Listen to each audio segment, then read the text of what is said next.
కర్మాగారం కోసం ఎలాగైనా భూసేకరణ చెయ్యాలని మొండిగా ముందుకెళ్తున్న నవీన్ పట్నాయక్ ప్రభుత్వం నిర్ణయం వెనుక ఎన్నో మతలబులు.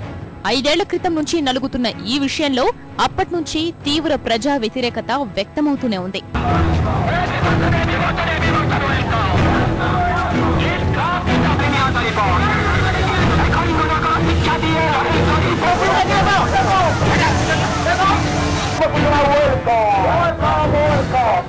తీవ్ర ఆందోళనల మధ్య 54,000 కోట్ల రూపాయలతో నిర్మించ తలపెట్టిన పోస్కోకి 3,888 ఎకరాలు కట్టబెట్టేందుకు సిద్ధమైపోయారు పాలకులు. ప్రతిపాదిత భూముల్లో 3,000 ఎకరాలకు పైగా ఒక్క జగత్సింగ్పూర్ జిల్లా అటవీ ప్రాంతంలోనివే. ఈ విషయాన్ని అనేక అధ్యయన బృందాలు ధృవీకరించాయి.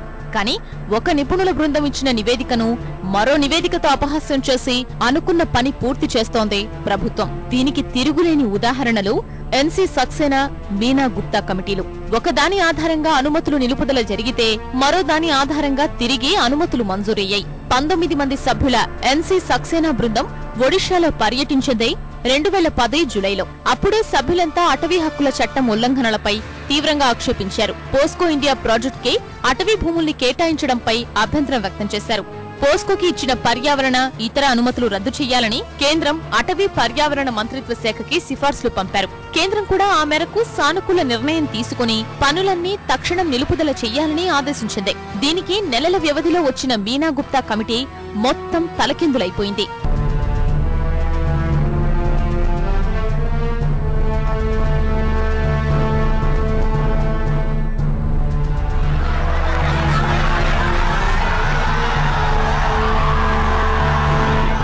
సక్సేనా కమిటీ నివేదికకి 3 నెలలు తిరక్కముందే మీనా గుప్తా నేతృత్వంలోని నిపుణుల బృందం చేసిన అధ్యయనాలతో పరిస్థితులు మారిపోయాయి. మీనా గుప్తా కమిటీ పేరుతో పుట్టిన ఆ ముసలం ఒడిషా ప్రజల ఆందోళనల్ని అర్ధరహితం చేసింది. 4 సభ్యులున్న మీనా గుప్తా కమిటీ 2010 అక్టోబర్లో ప్రభుత్వానికి నివేదికిచ్చింది.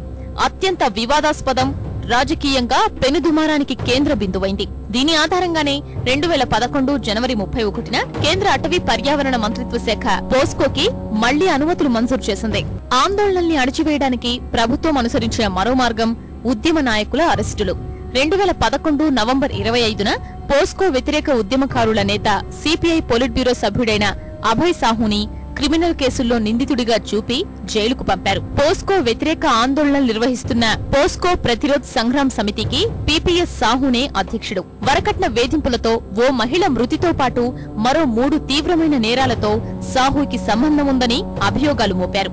ఆ తరువాతనే 2012లో పారదీప్ పోర్ట్ ట్రస్ట్ ప్రతిపాదిత పోస్కో ఉక్కు పరిశ్రమ నుంచి ఎగుమతుల సాధ్యాసాధ్యాలపై అధ్యయనాలు ప్రారంభించింది. కానీ సాహు అరెస్టుతో కొంతకాలం స్తబ్దుగా ఉన్న ఉద్యమం ఇటీవల అతడు బెయిల్పై విడుదల కావడం, భూసేకరణ ప్రయత్నాలు వేగవంతం కావడంతో మళ్లీ ఉధృతమైంది.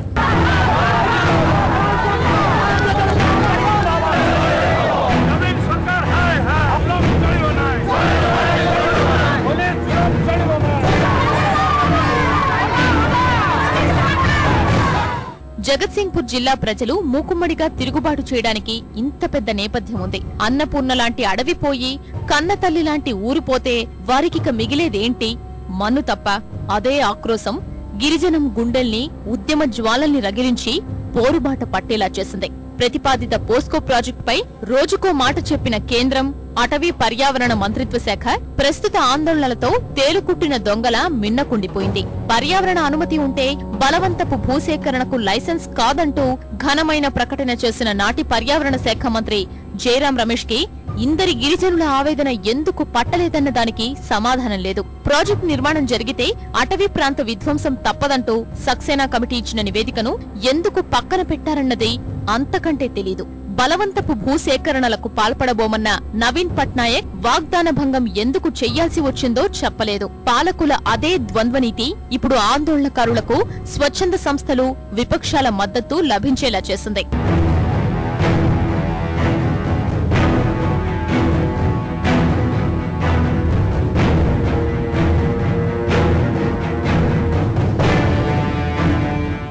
ప్రతిపాదిత పోస్కో భూసేకరణ జరిగితే దాదాపు 4000 గిరిజన కుటుంబాలు నిలువ నీడ లేకుండా పోతాయి. అంతేకాక ఈ ప్రాజెక్ట్ కి అనుమతిస్తూ అక్కడి గ్రామాల ప్రజలెవరూ గ్రామసభ తీర్మానాలు ఇవ్వలేదు. ప్రభుత్వం మాత్రం ప్రజలే స్వచ్ఛందంగా ముందుకొచ్చి భూములిస్తున్నారని, కొందరు కావాలనే ఆందోళన చేస్తున్నారని, హింసను ప్రేరేపిస్తున్నారని నంగనాచి కబుర్లు చెబుతోంది. కానీ సాయుధ బలగాలతో జులుంకు సిద్ధమైన నవీన్ పట్నాయక్ సర్కార్కి, వారికి తెర వెనుక సాయపడుతున్న కేంద్ర పెద్దల వ్యూహాలు ఎవరికి తెలియనివి.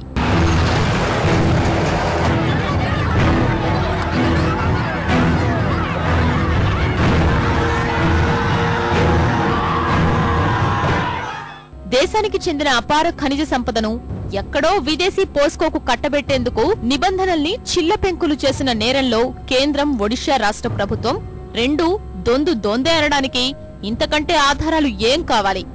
అంతర్జాతీయ కట్టుబాట్ల ప్రకారం చూస్తే భూములు కోల్పోయే నిర్వాసితులే ప్రాజెక్టు ఫలాలకు ప్రథమ లబ్ధిదారులు కావాలి. భూసేకరణ తరువాత వారి యథావిధి జీవన స్థితే కొనసాగేలా పునరావాస చర్యలుండాలి. అదే జరిగితే అభివృద్ధి నమూనాల్ని ఎవరు కాదంటారు? కోరి వచ్చిన మంచి జీవితాన్ని ఎందుకు కాలదన్నుకుంటారు?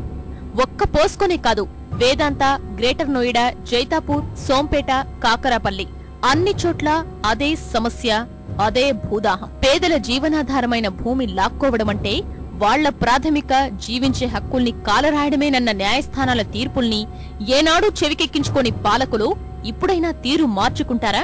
లేక పోస్కో రూపంలో దావానలంగా మారుతున్న భూసేకరణ వ్యతిరేక పోరాటాల్ని ఇలానే కొనసాగనిచ్చి భవిష్యత్లో చావు దెబ్బతింటారా?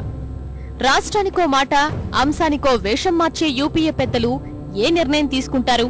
బలవంతపు భూసేకరణలు చెయ్యబోమంటూ పునరుద్ఘాటిస్తున్న నవీన్ పట్నాయక్ సర్కార్ దిద్దుబాట ఎలా ఉండబోతోంది? పోస్కో తరహా మరెన్నో పోరాటాల భవిష్య కార్యాచరణను నిర్దేశించనున్నవి అవే అంశాలు.